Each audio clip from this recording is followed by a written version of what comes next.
গতকাল দক্ষিণ ২৪ পরগনার উস্তিতে নির্বাচনী সভা করতে গিয়ে নওশাদ সিদ্দিকী আইএসএফ নেতা এইভাবেই জনসমুদ্রে ভেসে গেলেন। নমস্কার, আপনারা দেখছেন আমার ছোট্ট YouTube channel voice of Anirban, সঙ্গে আমি আপনাদের আপনজন অনির্বাণ চৌধুরী।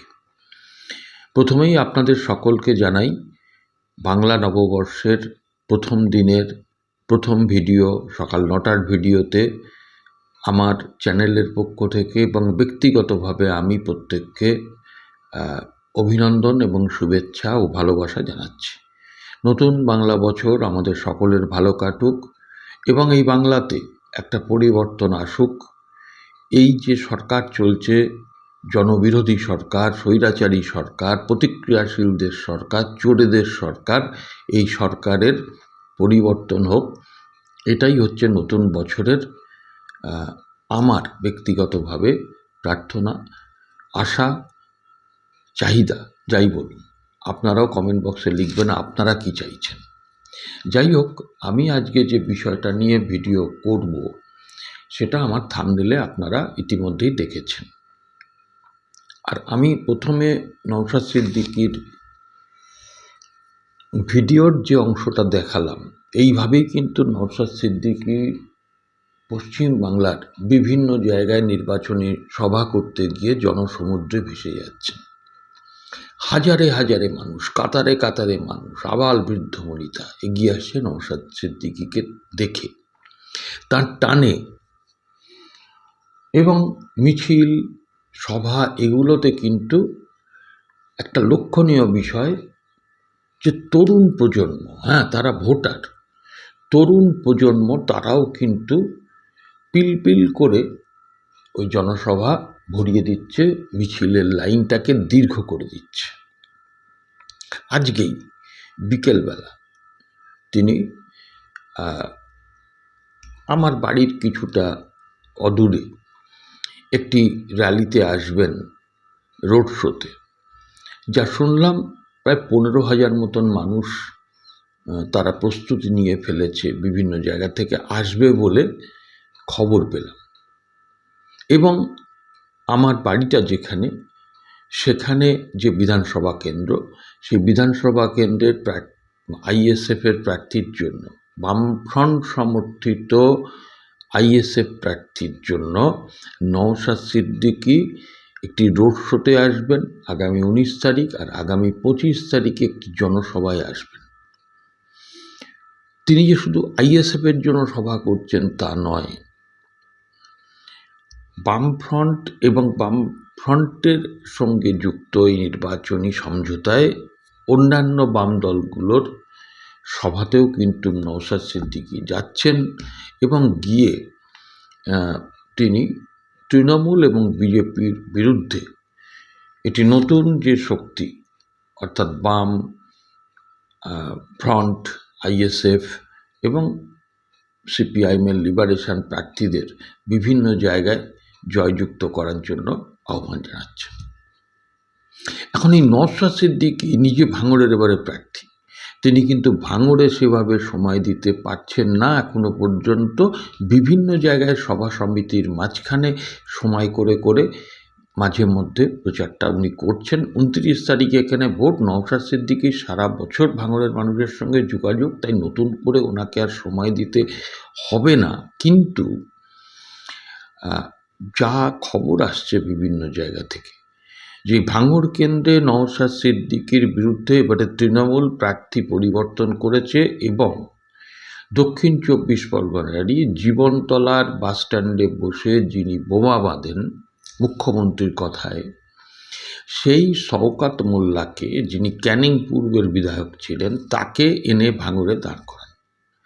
এবং ভাঙড়ে তিনি এর আগে অবজারভার ছিলেন।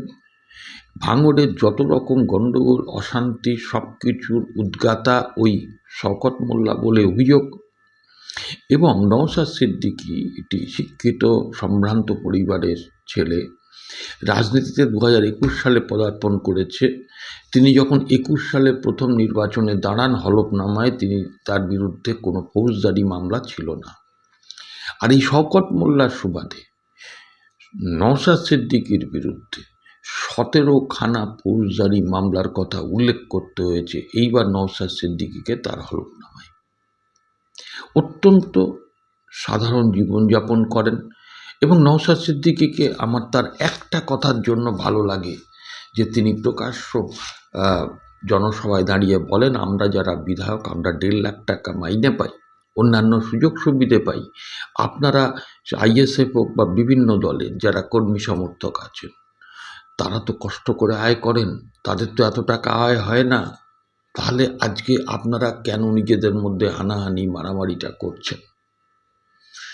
এই কারণেই নওশাদ সিদ্দিকীকে আমার মনে হয়েছে যে পশ্চিমবঙ্গের রাজনীতিতে সিপিআইএমের নেতৃত্বের পাশাপাশি নওশাদ সিদ্দিকীও মানুষের কথা বলে।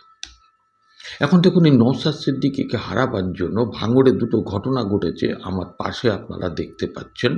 প্রথমত আইএসএফের 2 জন কট্টর সমর্থক এবং কর্মীও বলা ভালো, তাদেরকে শওকত মোল্লা প্রথমে আবেদন করেন যে আইএসএফ ছেড়ে তৃণমূলে যোগ দিতে হবে।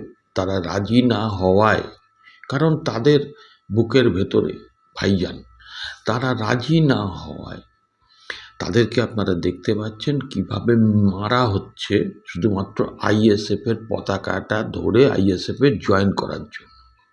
মাফ করবেন, তৃণমূলে জয়েন করার জন্য আইএসএফ ছেড়ে কিভাবে মারা হচ্ছে আপনারা দেখতে পাচ্ছেন। পাশাপাশি এই নওশাদ সিদ্দিকীকে হারাবার জন্য শওকত মোল্লা যখন তার মিটিংয়ে মিছিলে লোক হচ্ছে না, বাড়ি বাড়ি গেলে মানুষ সেভাবে সোৎসাহে তার দিকে আসছে না, সেইখানে দাঁড়িয়ে নওশাদ সিদ্দিকীকে হারাবার জন্য শওকত মোল্লা বিজেপি ক্যান্ডিডেটের বাড়িতে যান।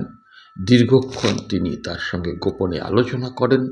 তার মা, মানে বিজেপি প্রার্থীর মা, বয়স্ক মহিলা, তিনি স্বাভাবিকভাবেই শওকত মোল্লাকেও হয়তো সন্তানের মতনই দেখেন, দেখাটাই স্বাভাবিক, তাকে মাথায় হাত দিয়ে আশীর্বাদ করেন। প্রশ্নটা সেই জায়গায় নয়।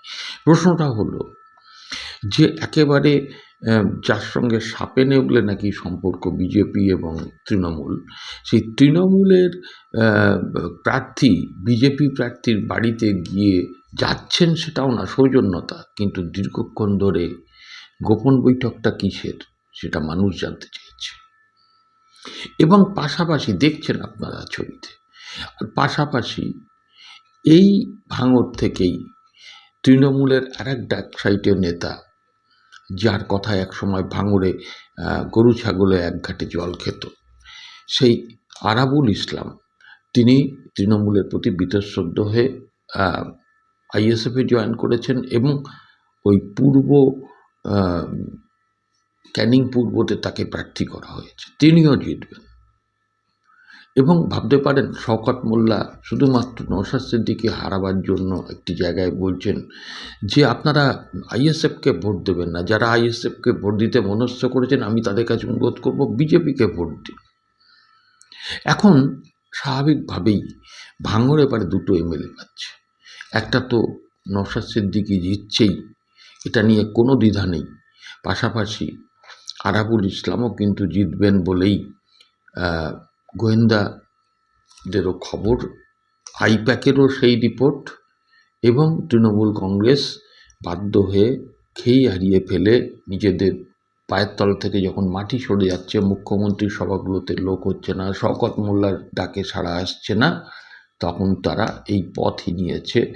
তাই আবার একবার প্রমাণ হয়ে যাবে সন্ত্রাস শেষ কথা বলে না, চক্রান্ত শেষ কথা বলে না, গণতন্ত্রের জয় আছে এবং পশ্চিমবঙ্গের মাটিতে ভাঙড় সহ সর্বত্র